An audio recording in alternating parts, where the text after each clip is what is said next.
Tatlong magkakaibang babae. Galing sa tatlong magkakaibang estado ng pamumuhay. Tatlong magkakaibang pagkatao. Pinagtagpo ng pagkakataon para sa isang hangarin. Ang ituwid ang pagkakamali. Kami ang Tres Marias.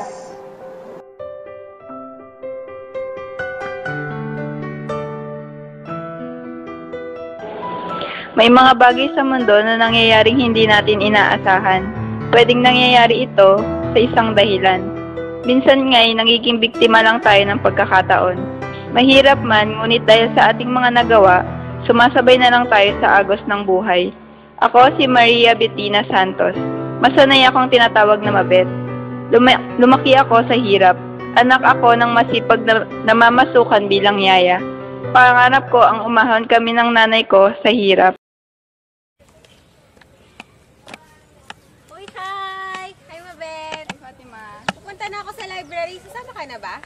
Sige, mauna ka na lang sa O sige, hintay na lang kita doon.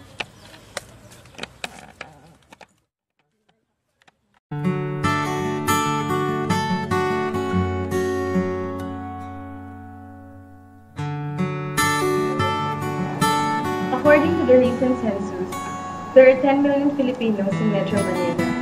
So, paano ko maiko-compare ang sarili ko sa bawat isa sa kanila? May mga namumuhay sa hirap, while some are living in a bed of money, and they can do all they want. I am Maria Clarissa Madrigal, and my party friends call me Marie. I come from rich family. I'm a daughter of business-minded couple. People around me say, Marie is a rich brat. She can have everything she wants. She even has everything.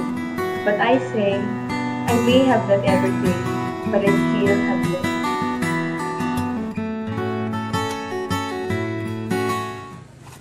Hi, Marie. Hello. Sino yun? Oo nga, sino siya? Wala naman, girls. Nakasama ko lang siya sa bar last night. We had fun and party all night. And he is so... Don't tell us, Maurice. You and that guy? Of course not! Not now, girls. Ano ka ba? Napapabayaan mo na kaya yung pag-aaral mo? That's life, Mabet. Enjoy it. And so, speaking of that, are you free tonight? Let's go clubbing. Wala naman tayong exam bukas eh. Tara, girls. Bawat isa sa atin ay may iba't ibang karakter. May iba't ibang role sa ating mga buhay. At sa storya ng buhay ko, hindi man ako mayaman, alam ko rin naman na hindi ako mahirap, at ako ang bida. My name is Maria Isabel Francisco, and you can just call me Mabel. Anak ako ng aking mga magulang, pero hindi ko ramdam. They consider me as the black sheep of the family. Dahil sa kanila na mismo nanggaling yon, paninindigan ko na lang. Ate Mabel! Oh, anong problema mo? Pwede ba ako sumabay sa'yo pag-uwi mamaya? Magpapatulong sana ako sa mga assignments ko eh. Hindi, may pupuntahan pa ako. Ano ba may tutulong sa assignment mo? Kasi kailangan ko ng mga lumang dress para sana sa art class ko. Sige na ate. Wala akong may tutulong dyan. Kumuha ka na lang sa closet ko. Siguro din yung pinakaluma yung kukunin mo At yun lang ang papakialaman mo. Sige ate, salamat. Grabe ka naman, Mabel. Ba't mo naman ginanon si Lorraine? Oo nga, Mabel. You're so mean. You should have not treated your sister like that. Ayan nyo nga siya. Tara na, late na tayo. Pumasok na tayo.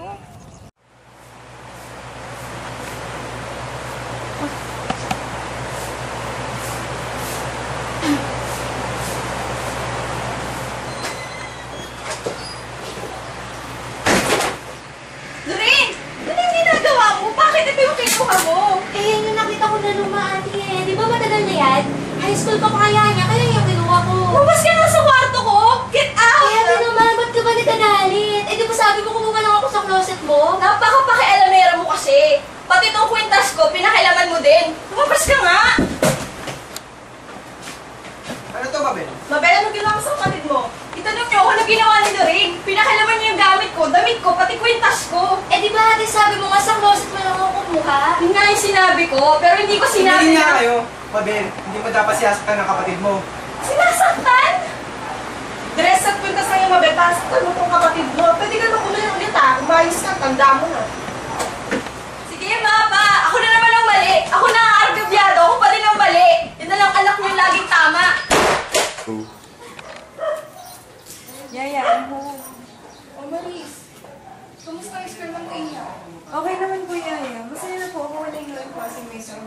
Naku, Iha, mag-aral kang mabuti. Ang mga magulang mo nagtatrabaho ng mga... Yan naman. Naku, Iha, alam ko na ang sasabihin mo. Anyway, Yaya, I'm going out tonight with my friends. Mga 9. Nagpaalam ka na ba sa mga mamit tayo? Wala naman sila yung mahalaga sa inyo ko nagpaalam kasi lagi kasama dito. Ang pwede niya po pala kayong umuwi ng maaga ngayon. Sige ba? Sige, sige. Pasok muna.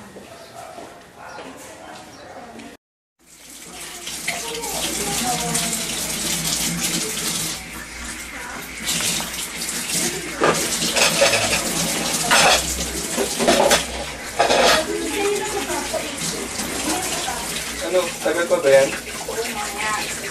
Ano oras ba darating nanay mo?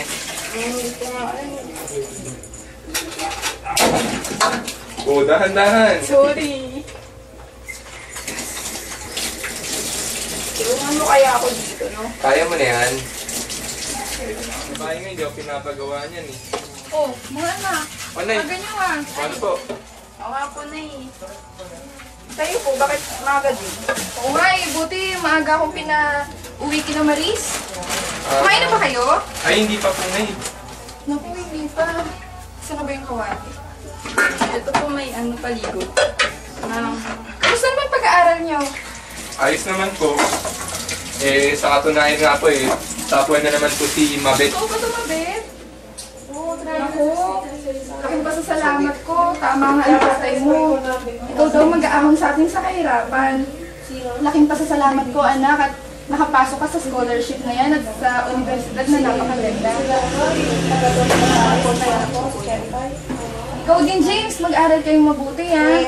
At pinagkakatiwala ko sa iyo ang anak ko. At bilang magkarelasyon, mag-ingat kayo, ha? Huwag kayong basta-bastang papasok sa mga bagay na mahirap pasukan. Opo, nagbilan ka.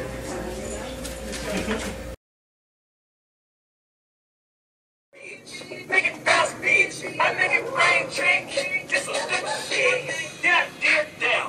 Make it go down. Left ass cheek, right cheek now. Get your space now. Make that pussy sell. 3-point stance. Time to get it now. Put it down, down. Put it down, down. Put it down, Hello, Sheila. Saan ka na ba? Kanina pa ako dito eh. Put it down. Put it Ano? Put it Dapat kanina mo pa sinabi sa akin na hindi ako nag-iintay dito. Ay naku, sige na, sige na.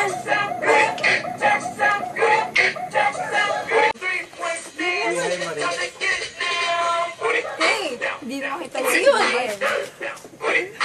Parang lasing ka na. No, I'm not drunk. I'm just tipsy.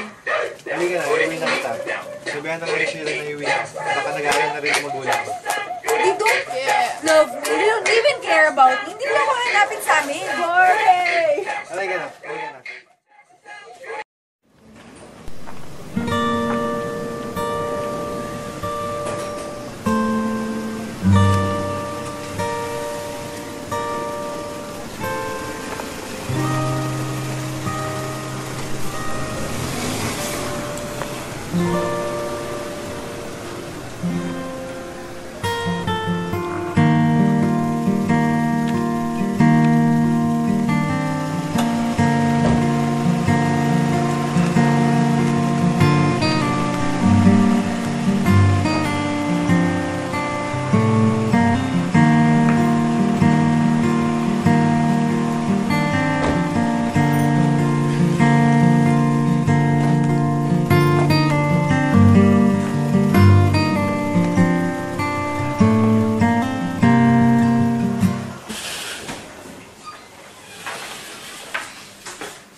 Marita, ba't parang walang tao? Nag-text nga pala niya sa akin si Rosa na maaga siyang pinauwi ni Maris. Eh, si Maris.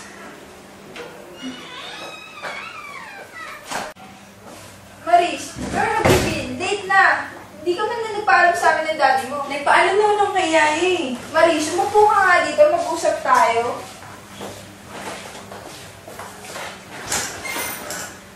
Kay Yaya, dapat sa amin ka nagpapaalam. Kami ang magulang mo. Wala namang hindi dito eh. At isa pa, you are both busy with your own businesses. Ginagawa daddy mo para sa future mo. No, ma'am. Ginagawa mo lang yan para sa sarili mo. You, Maria Clarissa, you don't have the right para sigawan ng mami mo. Bakit, Dad? Totoo naman, di ba? Hindi niyo ako mahal. Ni wala nga kayo pakialam sa akin eh. Hindi niyo alam yung kalagayan ko. Ni minsan ba tinanong sa akin kung okay lang ako? Kung masaya ako, na tuwing dadating ako dito sa bahay walang tao. Dahil na mahalaga lang sa inyo yung pera niyo eh. Rodrigo! Bastos ka! Ginagawa namin ng mami mo ang lahat to give your needs, your wants, pero ito pa makukuha namin in return, yung kabastusan mo. Hindi mo dapat sinaktan na anak mo, Rodrigo. Dapat lang sa kanya yan to give her a lessons.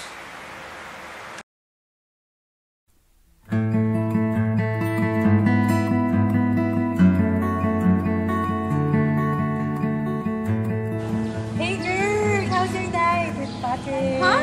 Duh! Nag-offer siya to take you home kaya I let him na lang. Ah, really? Actually, we're meeting later. OMG! Look! What's that friend? Oh my gosh! Si Lorraine yun! I need to call Mabel. Excuse me. Mabel! Punta ka dito sa field! Harry! Your sister is being bullied. Hahayaan mo na lang ba to? Bahala ka, Mabel. Konsensya mo to. Ano ba? Hindi naman kita inaano ha! Ano ba? Ano? Susumbong kita sa ate ko! Ano?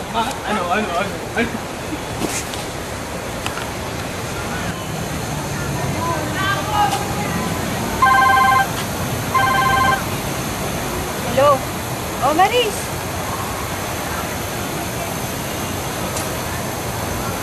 So, do I care? Paano siya? Malaki na yan. Kaya lang yung sarili niya. Kailan ba tinawag mo? Sige, bye.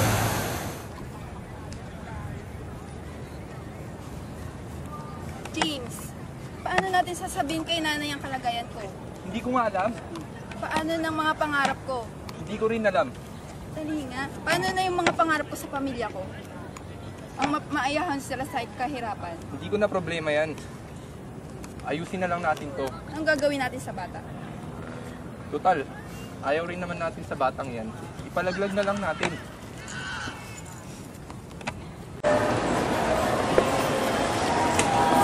Uy! Mabel, saan ka pupunta? Umiiyak ka ba? Hindi ka lang saan pumunta. Makikipagkita lang ako kay Patrick. Hindi. Bakit ko nagawa ang bagay na to? Paano ng mga pangarap ko? Paano ng nanay ko? Paano ko maiyahan sa kahirapan? Hindi ko to gusto. Pero kailangan kong gawin.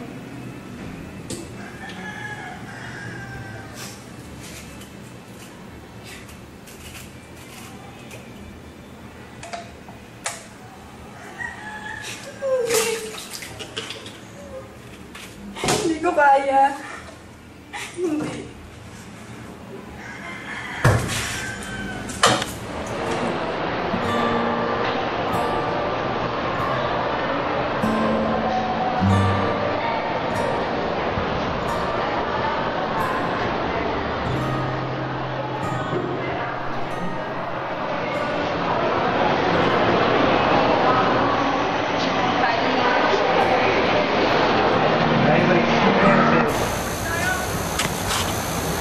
Pero hindi. Kapatid ko pa din si Lorraine. Kailangan ko siyang tulungan. It's my responsibility to protect her. Hoy!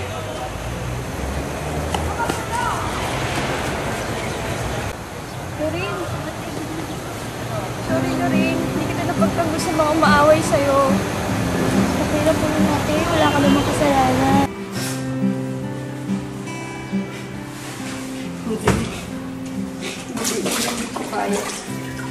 Hindi ko kaya agawin ang karapatan ng batang to. Kahit masira ang mga pangarap ko. Anak ko pa rin to. Bibigyan ko siya ng magandang buhay. Pipilitin ko. Ngayon alam ko na.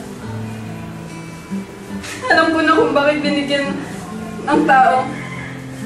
Binigyan tayo ng konsensya. Dahil alam niya Dahil alam ng Diyos na minsan pumapalya ang utak ng tao.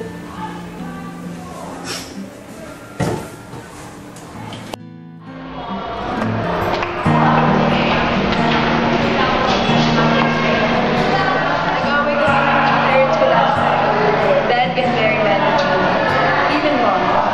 Sinabi ko sa kanila na hindi nila ako mahal. Mahalaga lang sa kanila. Pero nila. All parents put a good life for their children. Katrabaho sila for your future. Kahit umabot pa sa point na wala silang time para sa'yo. Pero doon pa rin ang pagmamahal nila sa'yo. Ganun ka nila kamahal, Maris. Pero... Walang pero, Maris. Mahalin ka ng magulang, ng mga magulang mo. Lumay anak, ano nangyari sa'yo? Mabel, ano naman ginawa mo sa kapatid mo? Ma, pa, wala pong ginawa sa akin si ate. Tinulungan nga po niya ako sa mga nag-bully sa akin. Ma, pa, mabait po si ate. Anak, sorry sa mga sinasabi namin ng mama mo. Sinasabi lang namin ng mga ganun, mga bagay, upang magbago ka. Pero mali kami anak, patawarin mo kami ng papa mo. Ang laki ng pagkukulang namin sa iyo. Mahal na mahal ka namin. Mahal na mahal ko din sa'yo.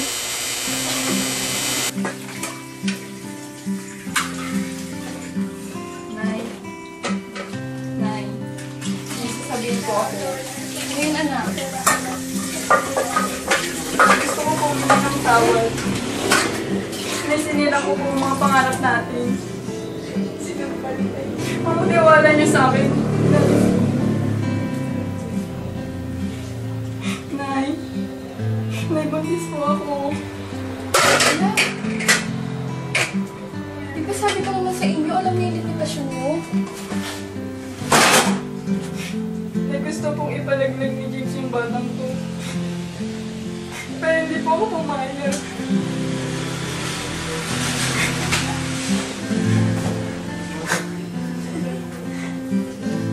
Nay.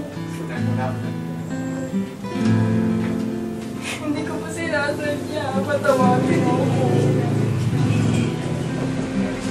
Eh, asan si James? Iniwan niya po ako. Anak. Di bale. Anak pa rin kita. Mahal kita, anak. Mabuti hindi ka pumayag sa gusto niya. Anak, palalakihin natin yan. Kaya mo yan, kasama mo ako.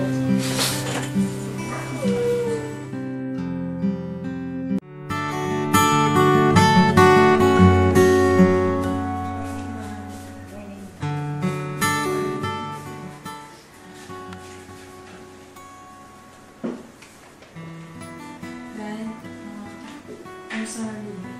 I should have talked to you on that time. Realize ko ngayon po, tama nga kayo, that all your hardships are for me. And you should be grateful that I have you to listen to your parents. I'm sorry. Alam mo, Ila, mahal na mahal ka namin ng mama. Wala naman kami laging time para sa'yo. We always see to it na sa maayos kang kalagayan. Yes, sir. I think you should have me on sa ito. At lagi hindi rin kaya ng kape. And we're sorry for all of our shortcomings. I'm sorry.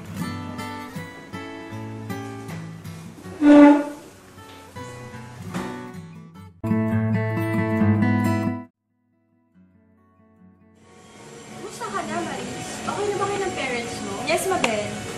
Actually, naiintindihan ko na sila. Because they really tried their best para magkaroon ng time for me. Ikaw, kumusta ka na? Ako? Ayos lang. Ano ko, fair na naman ang trato sa amin ng mga magulang namin. Hindi na ako yung dating flagship na pamilya. Thursday pa. Sino bet kayo? Mabel! Kumusta ka na? Kumusta ka na? Saan ang okay naman? 5 months na. Diba? Don't worry, Mabel. Ito naman kami ni Maris to support you. Naman siyang daddy. Nadagdagan naman siya dalawang mommies. She's right. We're here, Mabel. We can make it. Napatunayan ko na sa buhay, may mga bagay na nangyayari kahit hindi natin inaasahan.